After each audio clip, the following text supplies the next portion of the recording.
pakai PowerPoint ya, cuman saya itu nggak bisa bikin sendiri tuh, sudah puyeng di depan. Tapi yang bikinnya adalah anak-anak, ini anak-anaknya lagi pada sibuk ya, jadi nggak selesai-selesai ya.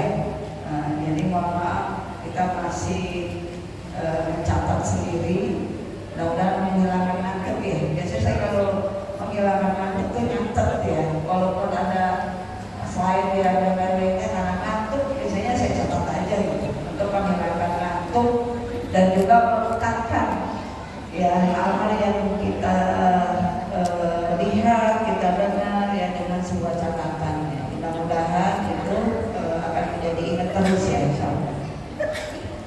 Baik, tema yang subhanallah kita sama-sama ya, karena memang tema ini menjadi tema yang saya juga berupaya untuk bisa melakukan hal-hal yang terkait dengan Quran.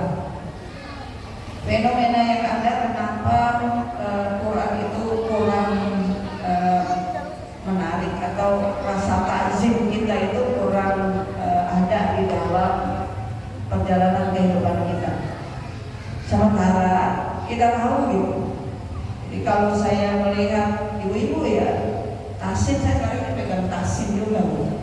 Karena ibu-ibunya ibu-ibu yang pensiunan ya, yang pensiunan diri ke sebelumnya sekarang pegang tasin, dipaksa suruh pegang tasin. Mereka pada biasanya tasin selesai tanpa tasin, tanpa pengaruh. Nah, kita berharap bahwa kita itu tidak seperti itu. Pada saat kita takzim dengan Quran, bukan sekadar memperbaiki bacaan kita, tapi ada sesuatu yang besar di dalam perjalanan kehidupan kita. Kenapa gitu ya? Ini yang jadi pertanyaan, kenapa orang lebih cenderung tasik, hafalan gitu, tapi nggak ada taksirnya, nggak ada pengaruhnya. Dianggap bahwa pahala, ya dapat pahala gitu, tapi selesai tuntas. Nah, kita ingin memahami bahwa takzimnya Quran, agungnya Quran itu adalah sesuatu yang memuliakan kita seharusnya. Kalau orang tidak bisa mensikapinya dengan baik, tentu dia kurang informasi. Biasanya ya, saya analogikan dulu misalnya,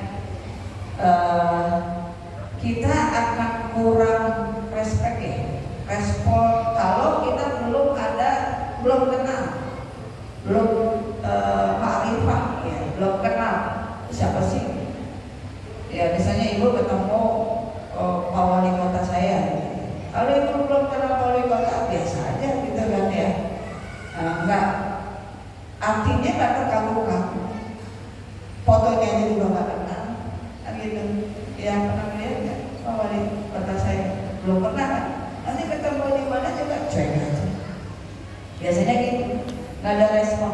Tapi kalau orang sudah tahu tentang orang tersebut, senang disapa juga senang ya kan. Apalagi di Majelis Taklim saya, kebetulan saya ikut format forum Majelis Taklim kelurahan ya, dan RW saya juga ada format RW.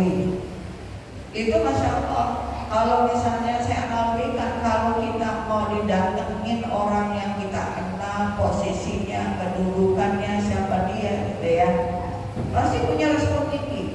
Apalagi disapa, kalau habis disapa kita foto kan ya kan, ada statusnya foto dengan Pak Wali Kota kan gitu. Senang, padahal nggak dikasih apa-apa ya, padahal nggak menjanjikan apa-apa, tapi senang karena tahu makanannya, kedudukannya, kita kenal siapa dia. Udah gitu kalau udah dipoto, diundang lagi, diundang kan tambah senang ya. Kalau Majelis Taklim, saya katakan Pak Mas Salim pada Pak Wali Kota senang, senang banget. Kalau datang jam 9, datangnya jam berapa? Jam 7 kan gitu ya. Sopan nggak? Sopan. Ada yang bilang begini, kalau saya disapa, diminta sama Pak Wali Kota, maaf ya saya direpot, sopan nggak? Nggak sopan ya. Itu analogi, karena apa? Karena nggak paham. Jangan-jangan ya adab-adab yang menjadi jadi tema kita kan, ada bapak. Nah, dalam ada majlis Quran. Kita nggak punya adab dalam hidup itu, nggak punya adab. Karena apa? Karena makrifat kita kurang. Sehingga Quran itu nggak terlalu istimewa. Quran itu sebagai sesuatu pelengkap, ya bukan sesuatu yang menarik. Ya sehingga kalau ada majelis Quran, majelis ilmu, dan itu kurang direspon. Ya kan? Nah, kalau di Tangerang, kota Tangerang itu kan ada tiga masjid yang selalu penuh. Kuba, Nabawi, ya, sama Marala. Siapa yang diundang? Artis. Kenapa artis yang kenal? Mau meludak nggak? Mau meludak. Karena kenal. Ya, bukan karena memang menjadi acuan, karena kenal ada selfie selesai. Nah, kita seharusnya pada saat kita belajar adab, sampai sekarang dalam kehidupan kita nggak punya adab. Ya, kalau orang nggak ngaji, nggak ada ilmunya, nggak punya adab di dunia ini, nggak mengerti Quran itu, ya menjadi sesuatu yang sangat istimewa di dalam kehidupan kita. Maka insya Allah untuk memulai adab yang terbaik, seharusnya kita akan ta'riful Quran, mengerti ya definisi Quran, mengerti banget gitu. Mau banget apa mau aja? Dulu saya ingat kita kalau lagi tilawah ya, itu kalau pakai Quran terbagus saya senangnya gitu ya. Saya dulu pernah kalau melihat koleksi Quran dari Beirut, ya senang kulitnya dan lain-lainnya. Itu sampai kapan ya punya Quran yang mahal. Nah ternyata Masya Allah memang udah dijawab sama Allah. Pas menikah, suami saya itu dapat Quran dari gurunya dari luar negeri, dan itu dia niatkan buat istrinya. Dan dia bilang itu Qurannya tuh kulitnya bagus, tapi sekarang udah hilang kemana? Nggak tahu ya. Itu Quran saja. Karena apa? Kita pertama sekali hadir di dalam proses pembelajaran, dikenalkan Quran sampai kenal ta'riful Quran. Ya, maka pada saat kita memahami apa yang harus kita pahami definisinya, ya Al-Quran itu akan membuat respon yang kuat pada saat kita memahami. Pertama, ya ta'riful Quran. Ya kita harus mengerti tentang Quran. Kita tahu bahwa sebagian pasti sudah paham bahwa Quran itu adalah mukjizat, ya. Tapi pada saat dikasih mukjizat, ada respon gitu. Nah ini yang harusnya terus terbimbing. Yang pertama selain mukjizat, ya bahwa ta'riful Quran itu adalah kalamullah. Kalamullah, perkataan Allah. Dan kita kalau berapa kali kita mendapatkan ilmu tentang Allah, sampai sekarang pun seharusnya keterlibatan Allah di dalam kehidupan kita harusnya sangat kuat. Sehingga pada saat kita baca Quran dapat adabnya, dapat, ya. Maka di dalam surah Al-Hijr, surah 15 ayat 9, Allah berfirman, Bismillahirrahmanirrahim, Inna nahnu nazzalna dzikra wa inna lahu lahafizun. Ya sesungguhnya kamilah yang menurunkan Quran, ya, dan sesungguhnya kami benar-benar memeliharanya. Kami di sini Allah. Jadi Quran itu kalamullah, perkataan Allah, bukan ubahan nabi, ya bukan ubahan malaikat atau makhluk Allah, tapi betul-betul kalam Allah. Bayangin kalau ibu-ibu tersipu-sipu dengan sapaan manusia yang punya kedudukan begitu indah, bagaimana kalam Allah? Pada saat kita membacanya, adakah sesuatu yang indah dengan kalam Allah itu? Adakah pesan yang indah pada saat kita mempelajarinya?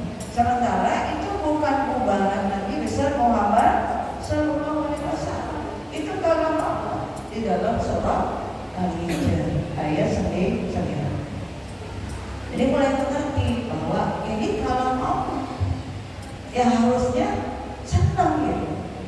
Udah belum masih baca Quran yes yes ada nggak yang kayak gitu? Atau tadi hafalan surah Al-Mutaffifin. Al-Mutaffifin ya, udah juz 30 selesai ya. Ya. Kita hafalan kayaknya bawahnya bukan hafalan sih gitu, yang ada kecewa mulu gitu. Padahal yang diharapkan itu bukan kekecewaan ya. Pada saat kita kan bukan disuruh hafal, tapi menghafal ya. Boleh nikmatin dulu. Menghafal saja nggak dinikmati, bagaimana menjadi hafal? Hafal itu berkah dari Allah Subhanahu wa Ta'ala. Saya tanya ibu-ibu, wal asri hafal nggak? Apa? Karena sering dibaca ya. Senang nggak bacanya? Senang kan? Lalu kalau kita ngaji, ayo baca wal asri gitu ya. Kemudian juga mulai sampai sekarang nempel itu wal asri. Ya kan? Karena senang. Ya tapi kalau misalnya kita disuruh, iya hafalan lagi. Saya punya biasanya perjalanan ngaji ya. Ditanya dulu, emang kalau sama Umi ngajinya apa? Pasir apa nih? Mana nih? Ngajinya saya deh gitu. Jadi begitu takutnya dengan kalam Allah. Padahal dia akan menghadap Allah. Akhirnya saya dikasih tahu, padahal nih ya, dia bilang ini, padahal pemahaman menghafal itu enak gitu.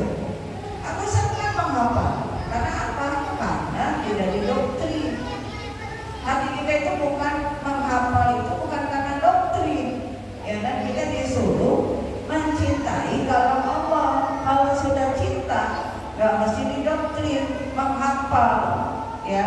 Atau menghafal bukan disuruh dihafal. Menghafal itu rutin, ya kan nikmatnya baca. Mungkin nanti metode-metode itu yang harus dipenuhi. Cuman di sini nih, ya membuktikan bagaimana itu kalam Allah yang sangat kita agungkan itu belum hadir. Ya sehingga banyak adab yang kurang baik. Ya sehingga Quran itu dijauhkan. Majelis Quran itu nggak disukai, malah cuma untuk dapat sertifikat. Rasanya. Waktu dulu saya lihat jadi pertarungan. Itu ya bagus ini. Saya dari awal metode Iqra, ya.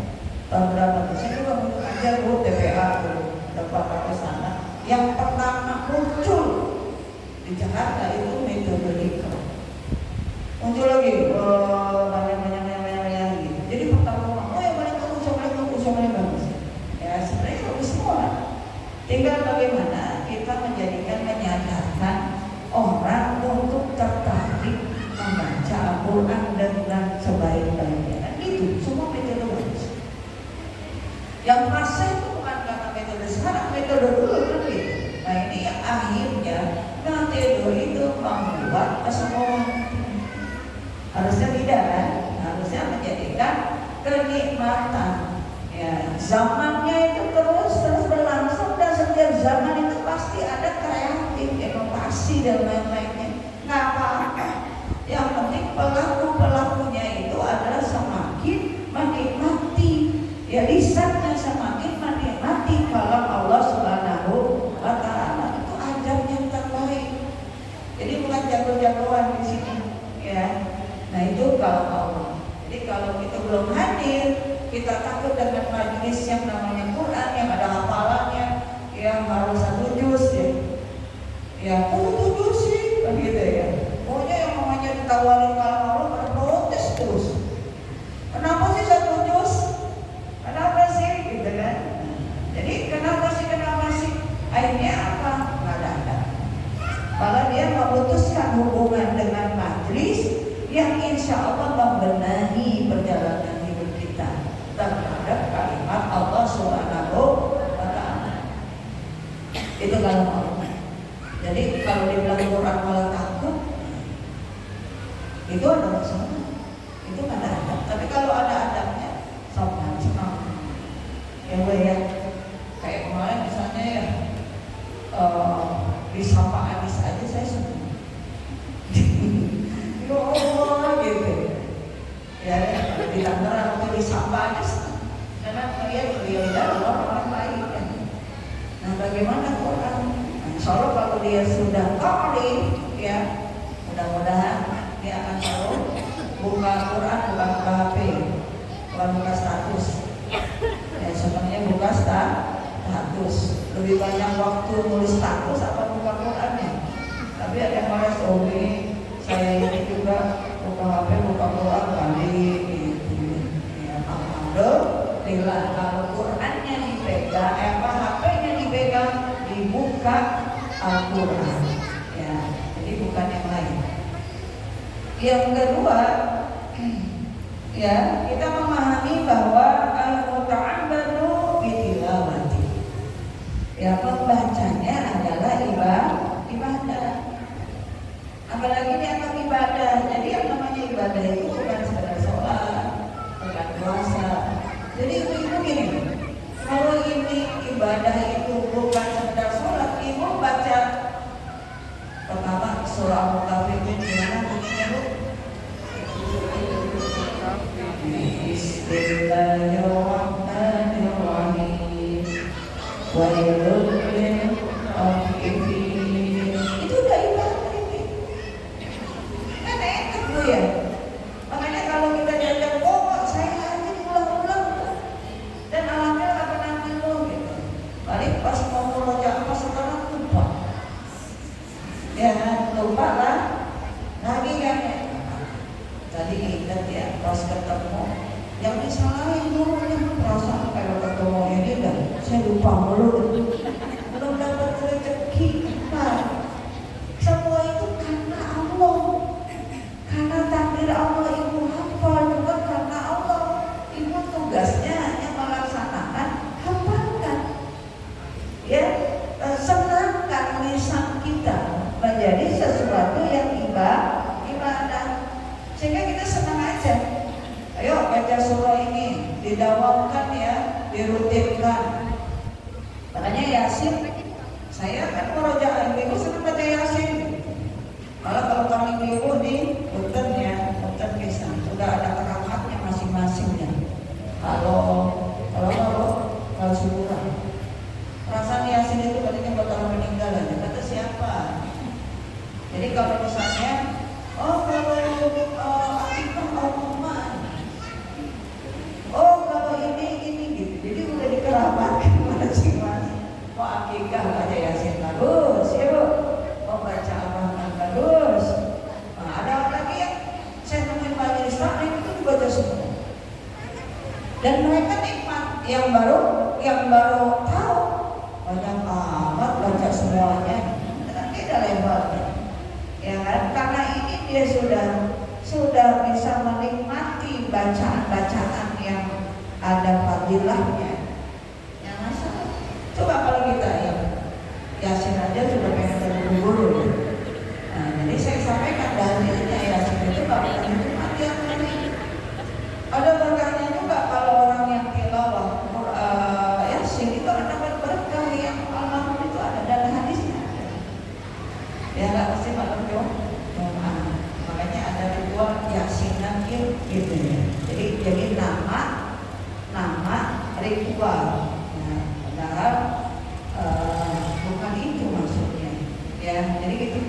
Ya, jadi kalau kita sudah mandang ibadah, menghafal itu jadi sesuatu yang harusnya kita senang. Ibadah doa yang dulu. Bismillahirrahmanirrahim. Ya. Alhamdulillah.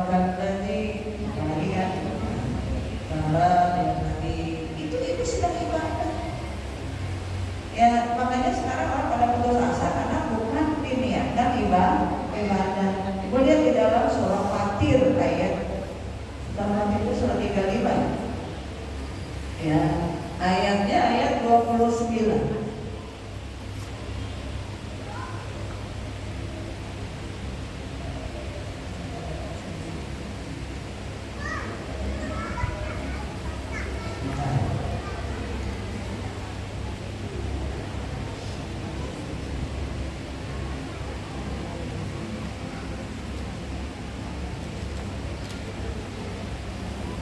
Surah 35 ayat 29. Ya.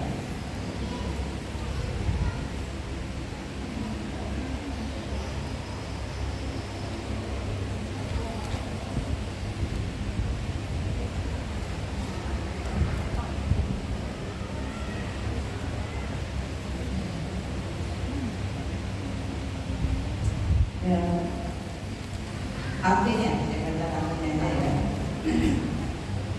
Ya, sesungguhnya orang-orang yang selalu membaca kitab Allah dan mendirikan sholat, menafkahkan sebagian dari rezeki yang kami anugerahkan kepada mereka dengan diam-diam dan terang-terangan, mereka itu mengharapkan perniagaan yang tidak menentu. Di sini disebutkan oleh Allah Subhanahu wa taala, innal ladzina yatluna kitaballah.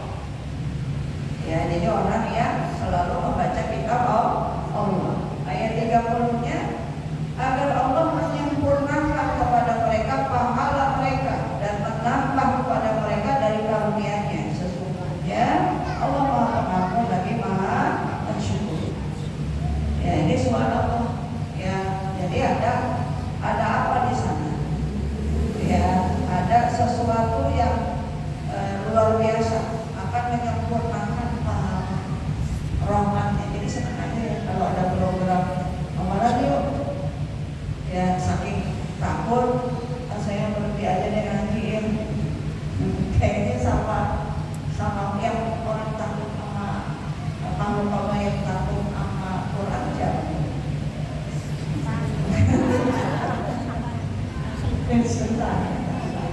Jadi jangan sampai jadi keturunan atau orang yang sama. Ya, atau jadi orang yang sombong. Kalau ada Quran, kita jangan sombong. Ada iblis itu kan paling takwa, paling ilmu, paling banyak, paling takwa. Ya, paham Quran, ya paham wahyu Allah dan perintah Allah ya. Tapi yang tak ada di dalam dirinya iblis itu, dia bukan kekasih Allah karena kesombongannya. Nah ini yang harus bilang. Nah kita jangan keluar-keluarnya. Pemahaman yang nggak ada, sombong pula kan gitu. Jadi pemahaman Quran yang nggak ada, jauh dari Quran. Wah itu lebih dari iblis gitu. Bodohnya lebih dari iblis. Nah untuk bilangin. Nah jadi membaca Quran ibadah ini merupakan indikasi keimanan seseorang. Jadi kalau dia nggak tertarik dengan Quran, senang baca Quran, itu indikasi keimanannya. Seharusnya ya semakin bagus keimanannya, semakin intens baca Qurannya. Ya, dan insya Allah itu akan menjadi pahala yang besar. Dalam hadis kita sudah paham ya, Bu. Ya, dan itu menjadi pahala terbanyak baca Quran. Karena apa? 1 huruf 10 kebaikan. Apalagi yang bacanya masyhur. Hadis juga menjelaskan orang yang masyhur, ya kasih dan tajwidnya itu masya Allah dia akan disetarakan dengan para malaikat, diagungkan oleh Allah Subhanahu wa taala. Apalagi juga anak-anak kita yang sudah kita tularkan, biasakan dengan Quran, itu juga prestasinya seorang orang tua juga luar biasa. Dikasih mahkota, dikasih semacam jubah kebesaran. Bukan kebesaran bajunya ya. Jubah kemuliaan, pasenya, dan juga memberikan syafaat 70 saudaranya. Makanya anak saya yang laki itu suka ngeledekin kita. Kak, 5 juz di murojaah. Karena udah ada 2 hafizah. Kan aku nyampur. Karena yang unsur 30 juz, yang nomor 3 atau 4 itu menghafal Quran pun. Ya, jadi kakaknya suka ngeledekin kalau ayo baca Quran, ini karena aku udah dapat syafaat. Itu suka ngeledekin. Karena memang iya. Dan kita tidak tahu triknya, harusnya sama. Kita pahamkan diri kita pahamkan juga anak-anak kita. Bukan dilihat usianya. Ibu Ellen lebih paham nih ya, biasanya. Ya, karena bagaimana proses-prosesnya gitu ya. Karena dulu juga saya tanya sama anak sampai konsultasi, siapa yang mau jadi penghafal Quran, yang menunjuk itu nomor 3 dan nomor 4. Emang kamu gak mau ini? Aku mau kuliah. Tapi ada sebuah pilihan, Kalau kamu mau di rumah tahfiz Quran, silahkan mau kemana. Suami saya punya saat ini pilihan. Tapi yang dua pengen kuliah, pengen sekolah gitu ya. Yang dua pengen menjadi penghafal Quran. Dan masya Allah memang rahasia Quran itu lebih dari lagunya. Banyak bermakna. Ya, jadi insya Allah selain ibadah buat kita juga ada peluang lain terhadap pertumbuhan perkembangan otak anak kita.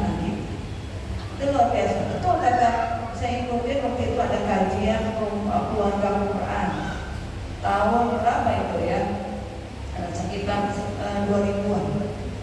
Itu dia punya anak memberikan masukan. Anak itu jangan di sekolah yang umum dulu, kenalkan dia dengan Quran, jangan dibebani. Nah, kan kita mah senangnya anak kita berprestasi dunia. Nanti kalau ke sekolah, gimana pinter gitu. Nanti stres gitu ya, biasanya gitu ya. Kalau saya sudah tertarik tuh, waktu itu mau taruh di Kudus ya, tapi kejauhan. Nah, yang berhasil itu yang bermanfaat. Ya, jadi ternyata dari apa kita niatkan ya Allah, berharap walaupun memang kita udah konsultasi nggak bisa kecewa, yang penting nanti anak kita minimal adalah pelaksana Quran, pembaca Quran, senang dengan Qurannya, pembaca Quran karena dia akan menjadi orang yang sedang ibadah, penghafal Quran ya itulah rezeki gitu ya. Nah, jadi jangan sampai gimana sih ngotot-ngotot, padahal kita sama Quran saja orang suka bukanya.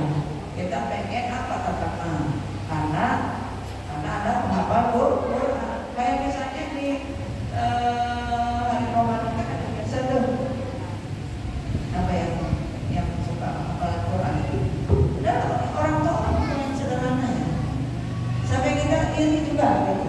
Iri yang ya Allah apa sih itu resepnya anak sampai masih kecil sudah hafal Quran dari ibunya. Ya masya Allah itu rezeki, kita nggak tahu. Keikhlasan, ketulusan, kecintaan dia kepada Quran bisa jadi. Nah, kita yang sudah ngaji benar-benar ilmu belum jatuh cinta sama Quran.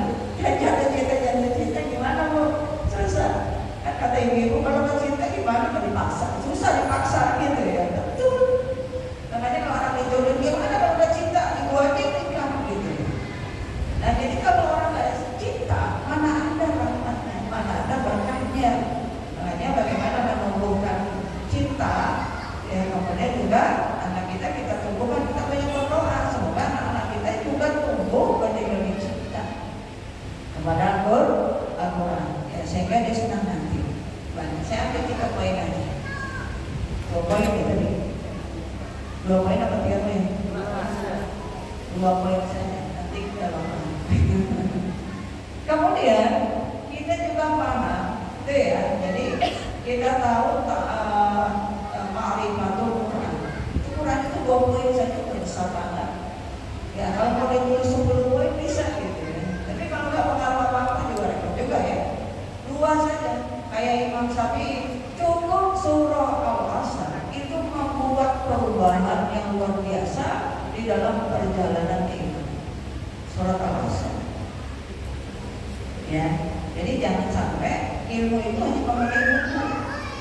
Saya dapat materi lengkap, 2 saja seharusnya yang memberikan suasana baik di dalam perjalanan kita terhadap Al-Quran.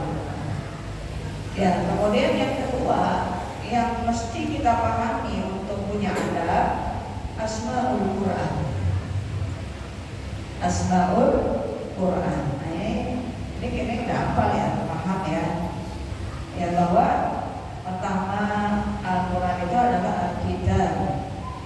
Ya, Alkitab itu dari kata kataba. Ya, menulis.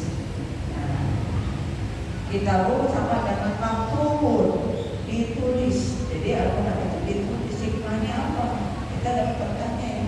Kalau Al-Quran itu nggak ditulis, kita nggak bisa baca. Ya kan? Yang di zaman Rasul mereka ada penghafal Quran. Maka ada satu ide yang luar biasa. Quran itu harus ditulis. Ya. Ini kan izin Allah juga, sehingga kita bisa menikmatinya. Seluruh umat ini bisa menikmatinya. Gak mesti harus dihafal. Gitu. Nah makanya kita berusaha membaca. Makanya saya ada uji coba juga dengan hadis sahih. Kalau baca berulang-ulang gitu, ya diulang-ulang, ternyata apa? Ya dia tes satu-satu, apa kan? Apa ya? Karena dibaca berulang-ulang. Saya tuh kalau mau apa tuh baca dulu berulang-ulang, jadi tahu posisinya, tahu urutannya. Paling itu kan ya amalan, tapi kasih tahu awalnya ya, namanya bukan apa lagi. Orang dikasih tahu ujungnya ya. Ini dikasih tahu awalnya, nanti selesai gue ya. Jadi kalau kita tahu Alkitab, kita bersyukur banget ya Allah, ya kan? Di Quran, jangan koleksi Quran. Kadang-kadang masya Allah saya semestinya apa? Saya beli Quran itu pasti Quran yang terbaik, yang pokoknya bagus. Tapi pada saat itu ada kesalahan cetaknya.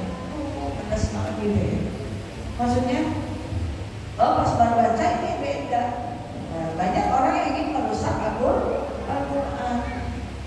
Ya makanya pas kita disimak itu dilihat di Qurannya. Saya udah beli bagus, itu ada satu doang saya nggak pakai lagi. Karena apa, takut juga ya, lupa. Ada juga orang yang belum paham hukum di Qurannya Utsmani. Ya, kan salah. Tapi belajar, iya ibu melatih baca Quran Utsmani, tapi kalau nggak belajar itu nggak masalah juga. Makanya pada saat tadarusan ini heboh. Ada Quran Utsmani dan Indonesia ya Indonesia. Nah yang peduli itu yang pakai Quran cetakan Indonesia. Yang baca Utsmani kegayaan kalau dikoreksi moral. Nanti kita tanya nama saya dibawa-bawa. Padahal itu yang pemimpinnya itu udah ngerti. Kan pemimpinnya itu nggak sembarangan. Saya pilih untuk koreksi. Cuman karena nggak tahu hukum, tapi pakai Utsmani. Boleh belajar, baca, latih dengan Utsmani. Tapi itu belajar dulu baru hukumnya supaya mengerti. Gitu. Jadi kalau nggak mengerti kan masalah kan? Ada yang saya koreksi, ada orang yang bacanya itu masya Allah. Ya, saya malah sampai tadi. Saya bilang besok ketemu saya di hari Selasa. Apa ini? Ya, kapan kita punya jamaah?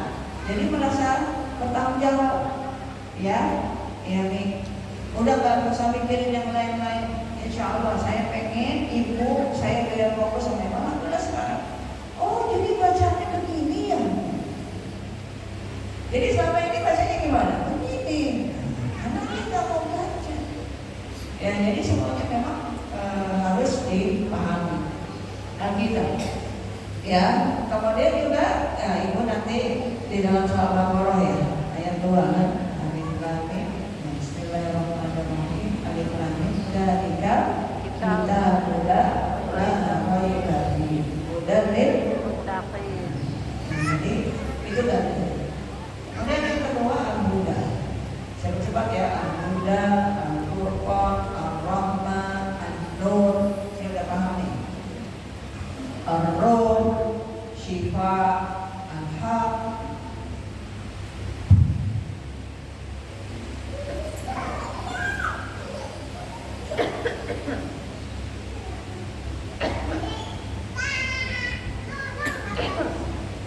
Ya Syifa. Al-Haq.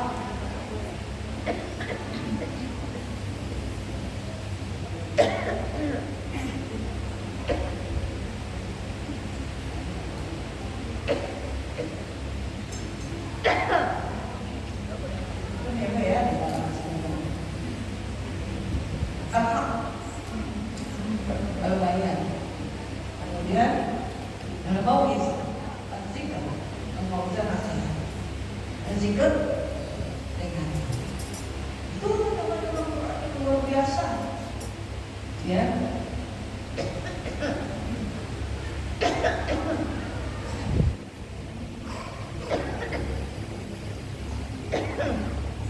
Ya, jadi itu berkah Quran. Ada 11 berkah Quran. Maka Nabi besar Muhammad SAW pada saat dia baca Quran itu selalu berdoa. Maka Nabi itu ya melihat Quran aja itu berkah. Ini sama saya belajar ini nih melihat. Jadi sebelum dia baca Quran pandang dulu itu. Ini berkah. Ya, saya udah coba. Ini mau udah tahu dia sekarang tahu. Karena ada sebuah kisah yang luar biasa. Ada kuburan yang bercahaya. Ini orangnya bingung di kuburan selalu mengeluarkan cahaya. Terus nih kalau orang yang kuburan bercahaya itu biasanya jalan lama ya. Pasti ini orang yang hebat nih. Kemudian apa? Saking penasarannya ditanya ini kuburan siapa? Didatangi keluarga. Kemudian ngobrol gitu ya. Saya mau tanya, ini suami ibu ini, suaminya dengan amanahnya apa? Suami saya mah gak ada amanahnya, baca Quran aja gak bisa. Tapi kok aneh, kuburannya itu selalu bercahaya.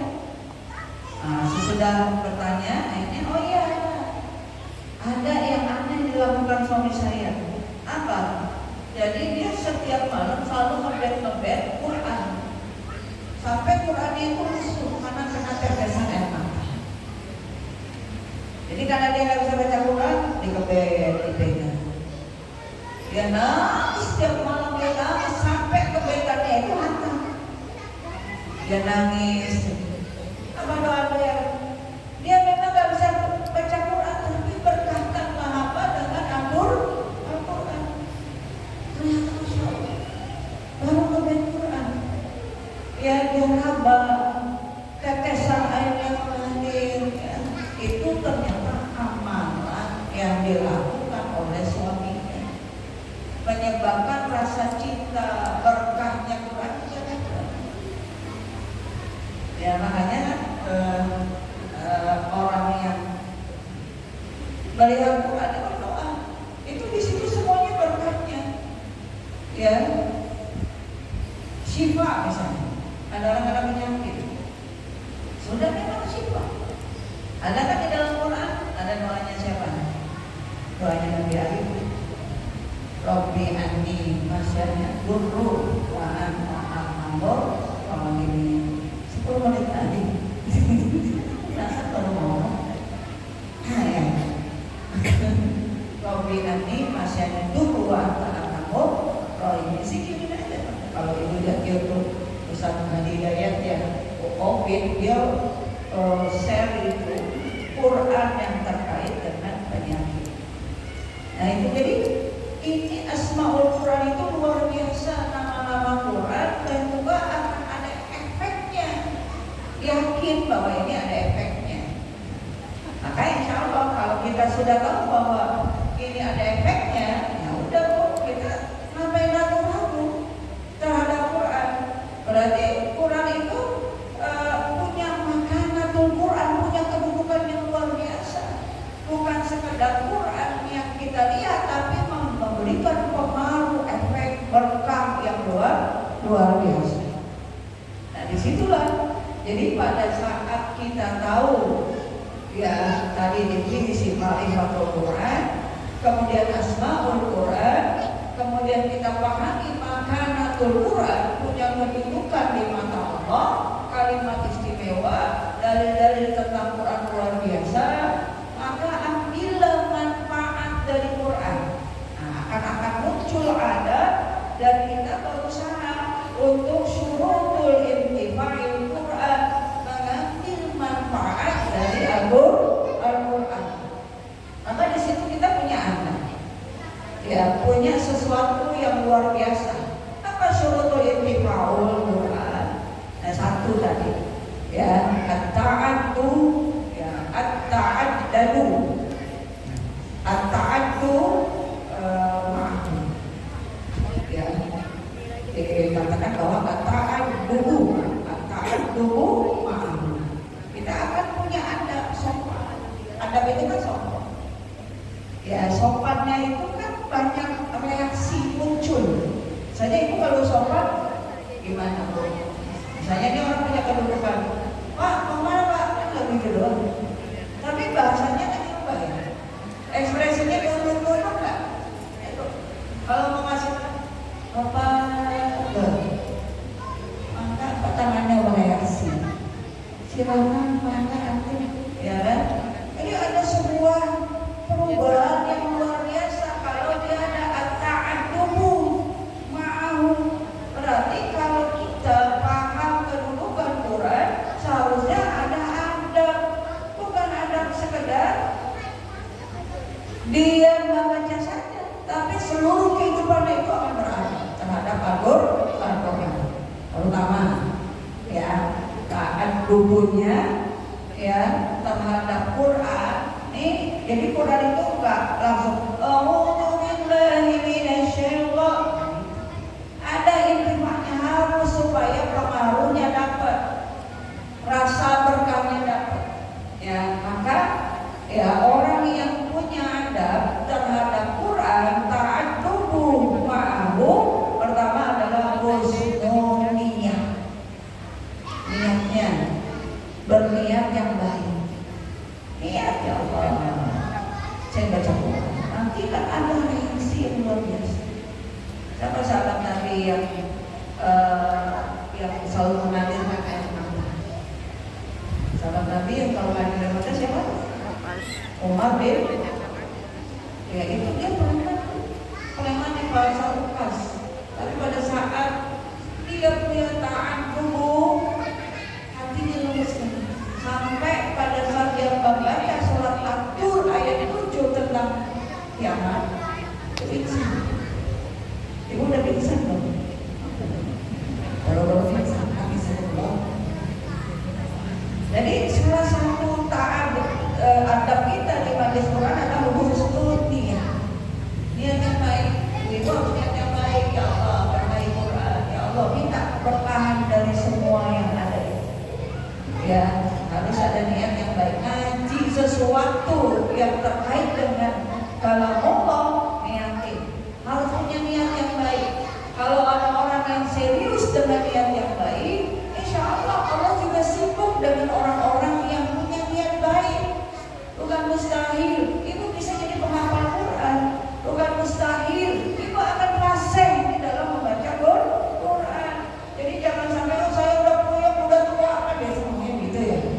Kayaknya udah tua itu gak wajib baca Quran ya. Oh udah tua saya susah. Kan ada gitu, termasuk mak saya. Ada kan ada tawaki ya. Kita suka tawaki kan. Ho ya guru yang tak. Nih boleh nggak saya jadi guru mumi? Kenapa? Udah di sana aja. Ho-nya susah, ho-nya.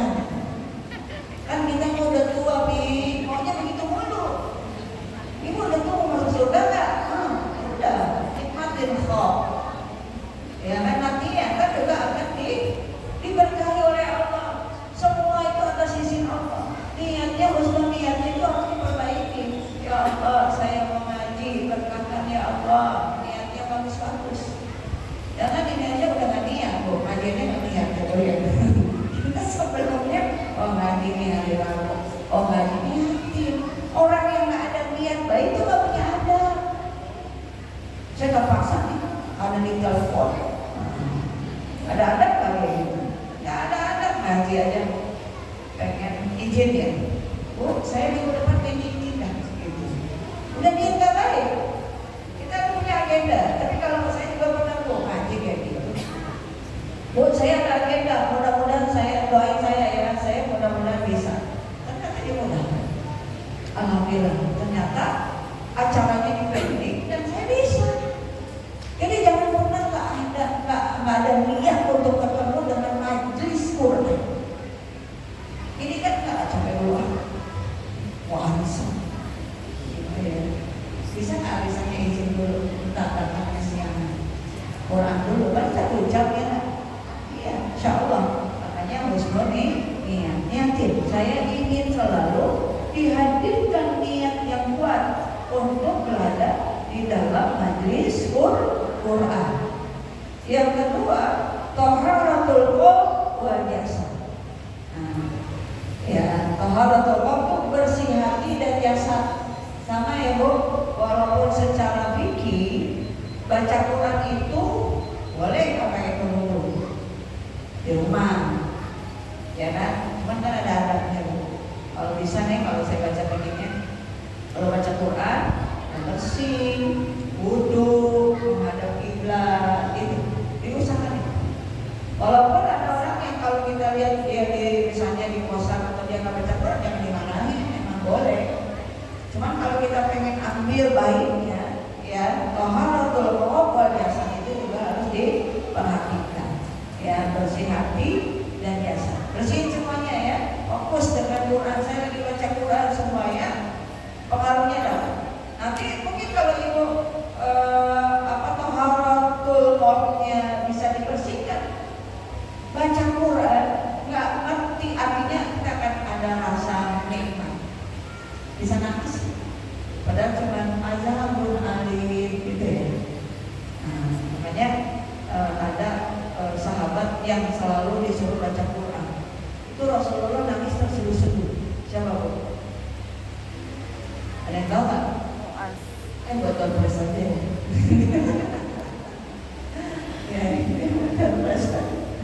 Ya itu kalau dia datang, ya disuruh baca Quran. Rasulullah tuh menangis terseduh-seduh. Nah jadi kita ini ada ayatnya disuruh punya adab. Dalam surah berapa Bu? Al-A'raf ayat 204 ya. Wa idza quri'al Quran. Ya. Nah itu punya adab. Kalau hatinya bersih dan lain-lainnya itu ya mendengar Quran saja bagus. Saya sekarang lagi mengajarkan adab-adab di majelis taklim. Itu kan gitu. Bismillahirrahmanirrahim. Yasin wal Qur'anil hakim. Ya kan? Jangan ngomong pada saat kita baca Quran, pada saat mendengar Quran, ya supaya kita dapat rahmat.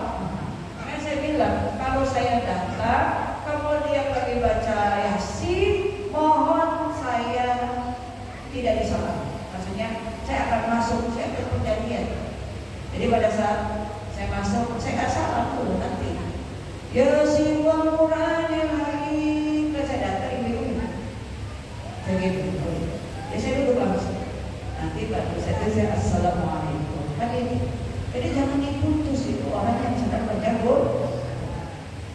Ya supaya dapat rahmatnya, berkahnya. Yang ketiga, tamrirun nafsi an syawaghiliha. Apa? Mengkhususkan sibuk dengan Quran. Apalagi Ramadan. Udah ibu sekarang kan nggak usah buka-buka HP ya, sibuk aja sama Quran. Nikmati yang banyak, waktunya yang banyak sama Quran. Mungkin jangan sampai ya si Quran yang lagi ini nggak banyak hatam, tapi digas full. Tapi di sini kesempatan kita untuk banyak waktu melatih, banyak waktu untuk membaca Quran. Tapi kalau misalnya cepat udah bagus silakan aja. Ya, jadi insya Allah. Ya, kemudian yang difokuskan sekarang ini jam berapa pokoknya 1 jam saya baca Quran. Ya, jangan ini udah 1 juz dilihat baru 2 lembar udah dihitung. Ya, nah ini kurang ya, karena udah niatnya nggak bagus ya udah berat. Capek dulu lah. Makanya kok masya Allah para sahabat itu menghafal Quran itu dalam sehari. Malah ada sahabat Rasul yang menghafal Quran itu dalam 1 rakaat salat witir. Hello, ada salat witir. Mana kalau bayang itu saking cinta, sibuk, lihat, dia sibuk dengan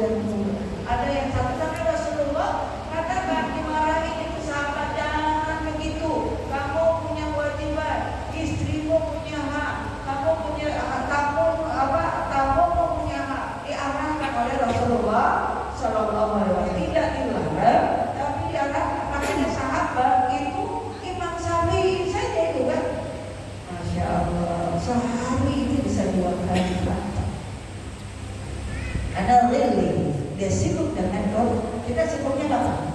Ramadan nggak sibuk, mana-mana. Kapan sibuknya? Pada waktu kasih kesempatan. Ya syahrul Quran, Ramadan adalah bulan Quran. Mana sibuk kita melihat? Gimana sibuk kita untuk Al-Quran? Makanya sekarang jangan dilihat kebebasannya. Coba ibu 1 jam saya bersama Quran. Nanti jauh 1 jam kok sebentar banget ya. 2 jam berarti. Insya Allah mudah-mudahan bakal lihat. Nah, jamaah saya ada yang 10 kalian. Saya nanya, itu 10 kalian strateginya apa saja belum pernah 10 kalian itu ya? Ya, kita kan kadang protes orang aja, masa kalau dia begitu. Kita kan banyak alasan ya. Dikasih ide oleh setan tuh, idenya 1000. Ya. Ternyata dia senang. Jadi dia baca Quran, kemudian dia istirahat keluar sebentar, baca Quran lagi, istirahat sebentar. Udah nikmat buat dia. Ini loh yang Allah anugerahkan.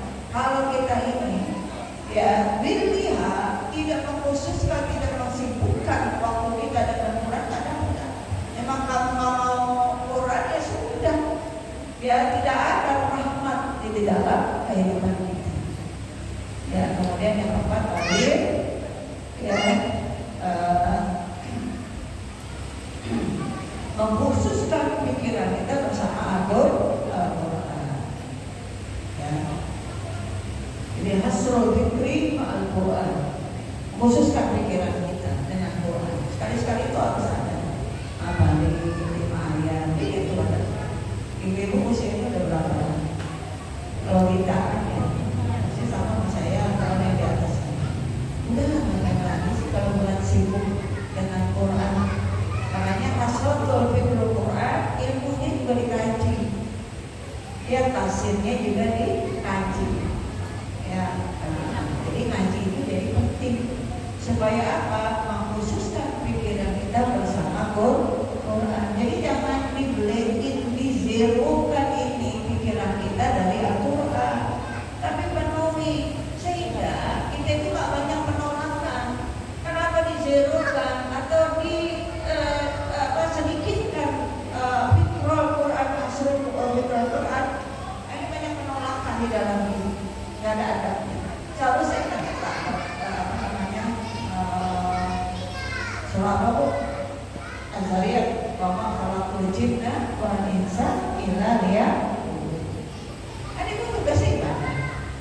Ibadahnya pada siapa, Bu? Pada Allah. Emang bisa ibadah sendiri? Enggak, ibadahnya komandonya tadi Asmaul Quran, mudah petunjuk. Kalau ibu ini nggak mau ngaji, nggak mau ada hasil fikra, nggak ada dizerokan, dibuntukan dengan ilmu Quran, oh ibu nggak punya adab. Punya adab nggak? Nggak punya adab. Hidupnya nggak ada adabnya terhadap Allah Subhanahu. Orang yang nggak ngaji pun nggak mau ngaji karena yang lain itu nggak ada adab. Makanya orang yang nggak punya adab kelihatan. Apa di dunia? Emang punya dunia kan gitu. Ibunya dunia itu punya Allah. Ibu dikasih nikmat yang lain. Tapi ibadahnya bukan karena Allah, bukan karena hidayah aku dan petunjuk Allah. Kira-kira punya adab? Nggak punya adab. Maka kalau orang punya adab senang dia pertemuannya dengan majelis Quran. Banyak yang harus dia perbaiki. Maka insya Allah selain bacaannya, metodenya kita ikuti.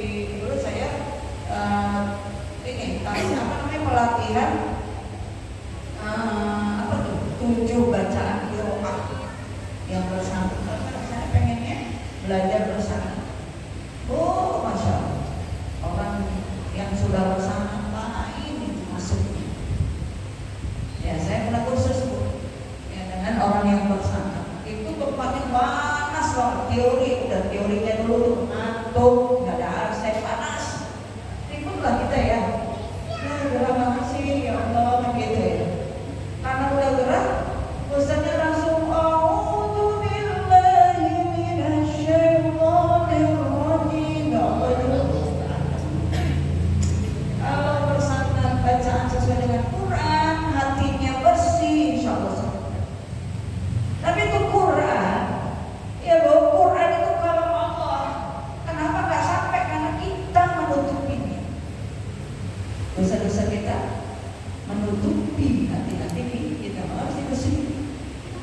dengan majelis Quran.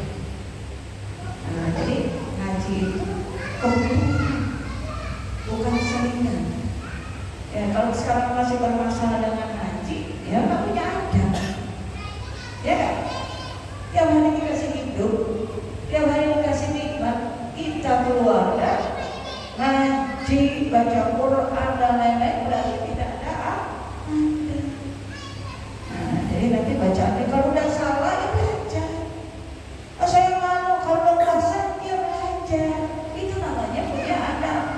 Ya makanya niatnya yang bersih. Kalau niatnya bersih, insya Allah ya dengan siapapun, kalau dia memang berilmu, kita akan terus belajar. Dalam tafsir Quran mesti itu. Kalau bisa jenjangnya lebih tinggi lagi, belajarlah dengan yang bersama. Iya mahal, ya nggak apa-apa kalau punya duit. Yang nggak punya duit baru ya. Nah dulu saya buka tasnya yang hampir bersama. Ya ternyata gurunya meninggal dunia. Ya itu omongan saya dulu diperbaiki benar kaknya masih belum ini dia udah belum masa itu bereaknya udah nah itu ya, jadi itu nanti juga fikrah ilmunya, kemudian nanti juga hidayah. Apa Bu? Jadi bagaimana kita siap terbina dengan Al-Quran. Kalau orang protes tidak mau terbina, itu orang lagi. Kalau orang masuk ke rumah kita, masuk ke kamar kita, buka kulkas kita, kemudian kita tegur dia marah, kira-kira punya adab nggak? Kasih Quran itu peringat. Jadi supaya kita tahu peringkatannya seperti apa, ini harus diisi dengan Quran ini. Ya, itu saja mungkin yang bisa disampaikan. Ada berbasis Quran dan kita paham ya bahwa niat, kejernihan hati, ya, fisik, dasar, ya, dan mengkhususkan ya, kemudian nanti juga ada siap menerima dan lain-lain, itu menjadi adabul hadis Quran dan kita mencintai, insya Allah. Amin ya Rabbal alamin.